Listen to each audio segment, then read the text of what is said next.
What is a transformation crisis and how can societies overcome it? A transformation crisis can occur when a society changes quickly without adapting its political system to the new social reality. Let's have a look how economic, cultural and social changes work together to overstretch traditional political systems, creating deep crises of legitimacy. In a way, transformation societies are suffering from their own success. Decades of economic growth have created a modern economy. Such modern economies are not only bigger, but more complex than agricultural economies. Providing the necessary infrastructure and public goods for a complex economy requires a highly effective governance system. Traditional governance systems were built for a different time with different needs. They're hopelessly overstretched in catering to the needs of a complex economy.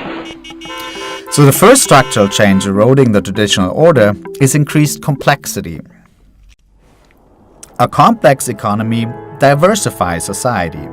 In an agricultural economy, you could be a warrior, a monk, a merchant, a craftsman or a farmer. You have relatively few professions. In a complex economy, there are web designers, and yoga teachers, and heart surgeons, and so on. Different lifestyles create different worldviews, different interests, and different values. Therefore, in a pluralist society, the noise of debate and conflict is not the exception, but the norm. Traditional political cultures are often centered around the notions of unity and harmony, and perceive diversity as divisive and conflict as decay. So the second structural change overstretching the traditional order is diversity. Economic and social development creates winners and losers. New middle classes emerge in the provinces and demand equal participation in political and social life. The established middle class in the capital may see these demands as a threat. Along with the traditional elites, they are not prepared to accept these citizens as equals. The result is a long drawn-out social conflict over the political order. Hence, the third structural change overstretching the traditional order is conflict. Complexity, diversity and conflict work together to erode the old vertical society and create a more horizontal society. This is the point when the long-term trends become a practical problem. The top-down, exclusive decision-making mechanisms of the old order no longer work in a horizontal society. What is needed is a decentralized and participatory political order, with a governance system which is able to satisfy the needs and demands of a complex economy and a pluralist society. However, the question which political system fits best is by no means academic. On the contrary, at the very core of the transformation conflict lies a political struggle over the political order. It is an all-out political conflict between those who seek to conserve the status quo and those who want change. But a transformation crisis is more than a power struggle. It is a rivalry between worldviews, a clash between moral codes, a competition over what is the truth. A transformation conflict shakes the foundations of society, questions identities, and disrupts traditions.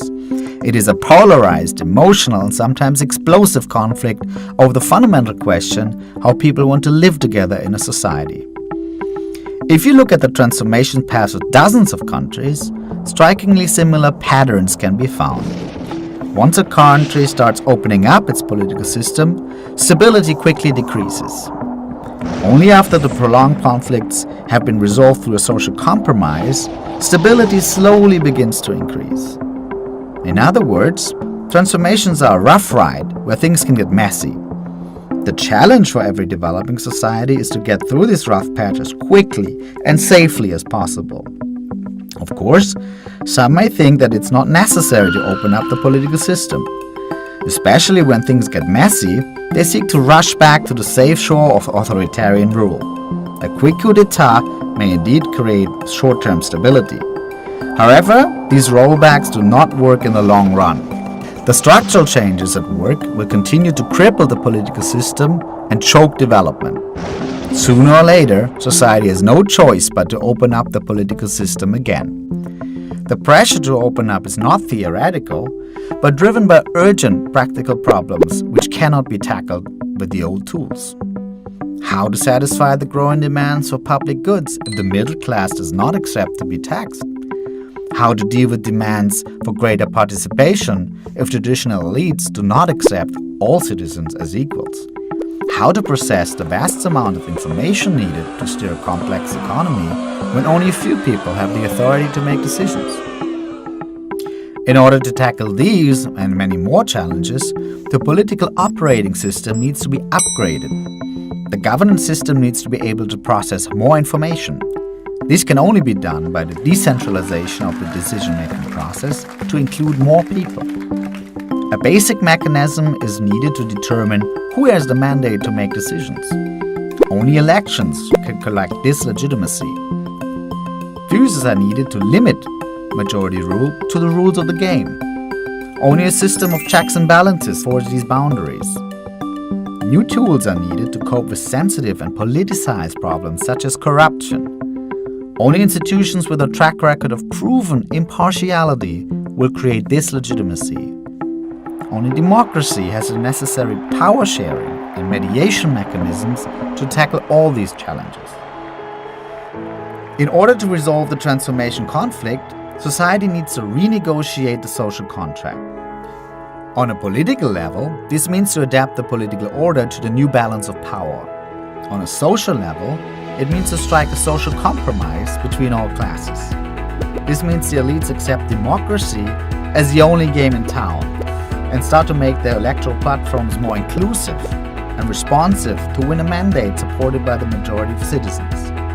The majority, in return, accepts limitations to majority rule as long as full capabilities and equal life chances for all are provided. Equally important to the content of the social contract is the process how it was agreed upon. This has to do with the nature of institutions. Rules are nothing but a piece of paper until all sides agree to live by these rules. If rules are imposed by one side over the other, they will be resisted. Therefore, it is of utmost importance that the reform processes include all stakeholders from all sides.